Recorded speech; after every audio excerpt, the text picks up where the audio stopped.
এই চ্যানেলে সম্প্রচারিত সকল খবরই সচেতনতামূলক এবং শিক্ষণীয়, কোনো কিছুই প্রভাবিত নয়। আজ ছাত্র সমাজের ডাকে নবান্ন অভিযান বেলা শুরু হতেই ভিড় হয়েছে ছাত্রছাত্রীদের এবং সেই নবান্ন অভিযানে জাতীয় পতাকা হাতে নিয়ে হাওড়া স্টেশনের উদ্দেশ্যে রওনা দিলেন ছাত্র এবং ছাত্রীরা। সকাল থেকেই কিন্তু সেই নিয়ে কিন্তু উত্তেজনার সঙ্গে এবং তিলোত্তমার সুবিচারের দাবিতেই কিন্তু এই আন্দোলনে কিন্তু মুখর হয়েছে সাধারণভাবে নারীরা। কি বললেন সেই যাওয়ার সময় নারীরা, শুনে নিন আপনারা।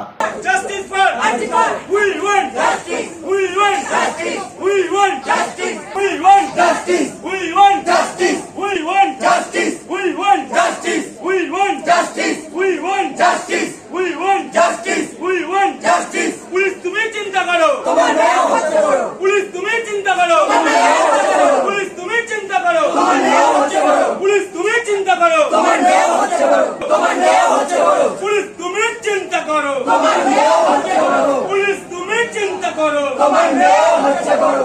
লেকে ইন্ডিয়ান ফ্ল্যাগ নিয়ে কোথায় যাচ্ছেন আপনারা? আমরা যাচ্ছি, আপনারা জানেন যে পশ্চিমবঙ্গে আরজিকর হসপিটালে আমার যে ডাক্তার বোন চাকরি করছিল, ওখানে তাকে নৃশংসভাবে হত্যা করা হয়েছে ধর্ষণ করে।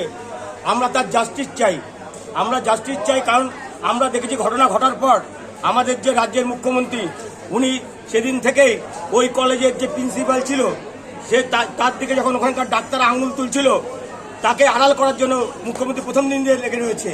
সে তার দায়ভার নিজের ঘাড়ে নিয়ে তার চাকরি থেকে সে পদত্যাগ করে পরে সকাল থেকে যখন পদত্যাগ করে, মুখ্যমন্ত্রী তাকে 4টের সময় নিয়ে আর একটা কলেজের তাকে প্রিন্সিপাল করে। এই প্রিন্সিপাল ওখানকার ডাক্তাররা তাকে ওখানে ঢুকতে দেয়নি, আটকে দিয়েছে। মুখ্যমন্ত্রী তারপরেও তাকে নিয়ে গিয়ে স্বাস্থ্য ভবনে গিয়ে তাকে স্বাস্থ্য ভবনের প্রধান হিসাবে তাকে চাকরিতে নিয়োগ করে। আজকে কি নবান্ন যে অভিযান ডাক দেওয়া হয়েছে সেখানে কি সামিল হতে যাচ্ছে? হ্যাঁ, সামিল হতে যাচ্ছি। কি দাবি রাখবেন? আমরা দাবি রাখবো, বিচার চাই। এই মুখ্যমন্ত্রী কোনো নারীদের উপর কোনো সুরক্ষা নেই, নারীরা যেন সুরক্ষা পায়, নাহলে মুখ্যমন্ত্রী তার চেয়ার থেকে সরে পুলিশ যেভাবে ব্যবস্থা নিয়েছে, কোনো আন্দোলনকারীকেই আজকে নবান্নে যেতে দেবে না, তাহলে কি করবো? আমরা চেষ্টা করবো আন্দোলনকারী যেতে দেবে না, মানে আমরা যাবো তো। আমরা ছাত্ররা ডাক দিয়েছে, আমরা অভিভাবকের ছাত্রদের পাশে থাকবো। আপনারা কার? আমরা ছাত্রের অভিভাবক। আপনারা সবাই একত্রিত হব। কি নাম আপনার? বাদল কুন্ডু।